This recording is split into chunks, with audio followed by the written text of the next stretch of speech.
My name is Chelsea, and I'm a ballet teacher with over 25 years of classroom experience.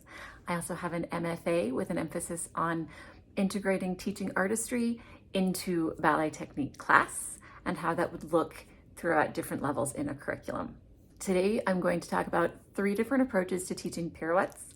Each approach strengthens a different element of the pirouette and gives you more options to help troubleshoot in your classroom.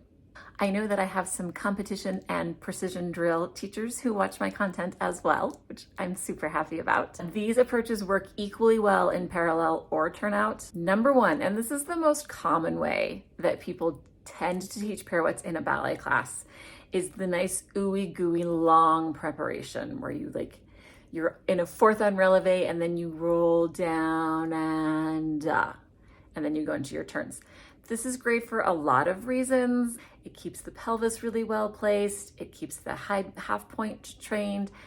It helps students learn how to modulate and control the speed of the descent in their plie. It gives the student time to do a self-evaluation and think, am I where I want to be for this turn? And it also, once everything is where it needs to be, it gives them that little fraction of a count to give a little bit of a counter pull before they go into the turn. Anytime you are working on more pirouettes than you are comfortable with, this is a great approach to take. Every approach has benefits and also downfalls to be aware of. And the biggest downfall with the ooey gooey preparation is that students become so accustomed to having that time to do the alignment check, to take the time. They become so used to it, they will start to prioritize alignment over timing. And sometimes in class, that's totally a fine thing to do, especially if the focus of your class is pushing for more turns. But as soon as you are on stage, you do not choose the tempo. The maestro chooses the tempo. Your music tells you how fast to go. So if you find that your students have stopped listening to their music and are turning when they want, that's when approach 2 comes in really handy. Approach 2 to teaching pirouettes is to jump into your preparation. When I do this in class, we usually do it starting with changement. It would be changement 1, 2, 3, 4, jump to 4th, pirouette, 7, land devant 8, and then you could go right into it and repeat it on the right side. You could land derriere on 8 and go into the left side and give a little flip-flop challenge, or you could do a triple out of that. Landing it would be harder. You might want to just finish the combination from there. I love jumping into the preparation for a turn. When students jump into their preparation and then have to just go, it really wakes them out of any kind of I'll go when I'm ready, thank you. No, you gotta go. It also, this helps them get into their full plie in a different way. The ooey gooey approach helps them feel all the way down and modulate it. The trick there is that sometimes they stop at the bottom and it gets a little bit dead. If you're doing a sauté into a pirouette, you don't have time to stop at the bottom of your plie. You need to get all the way down and bounce all the way back out of it again. So it can help students use their plie and get to know their plie in a different way.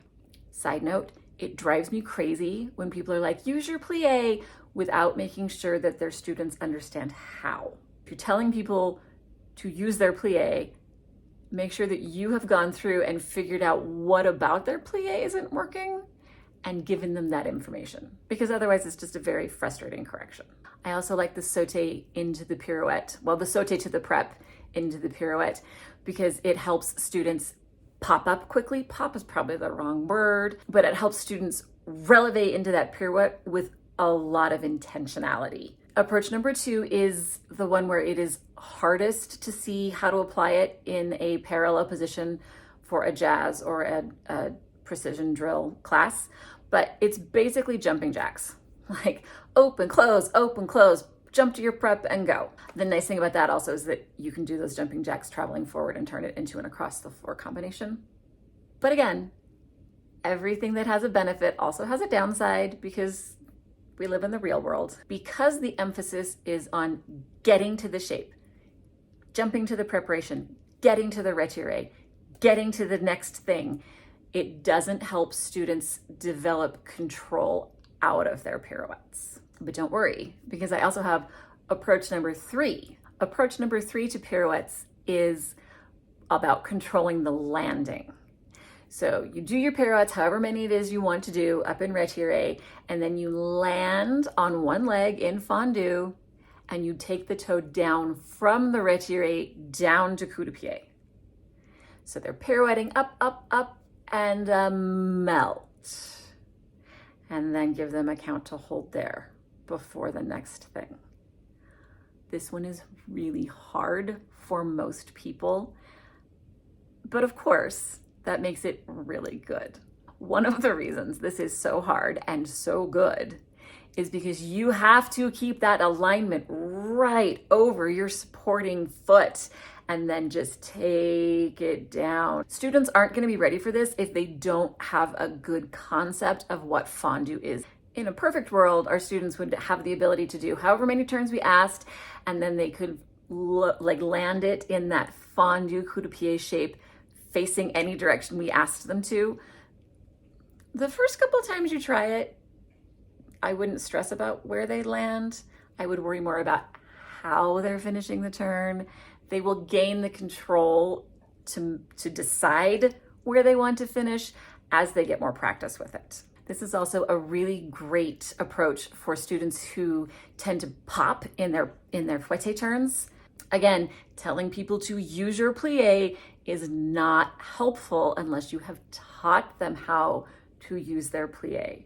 So if you have students who are doing their fouette turns and you're saying, use your plie, go back and teach them how with this exercise. Those are 3 different ways to teach pirouettes in your classes with 3 different benefits to your students. If you like hearing technique tips from me, I suggest you go over to my website, geekyballerina.com, and sign up for my monthly newsletter where I share a technique tip and an element of artistry that goes along with it. And I also share resources that help you explore those ideas more. On my website, I also have the Geeky Ballerina curriculum. We have the full technique curriculum, which is from pre-ballet all the way through pre-professional training. There's also the Geeky Ballerina point curriculum, which includes the evaluation, a point prep level if you want to offer that at your studio, and then beginning 4 point levels. I hope you have a really great class.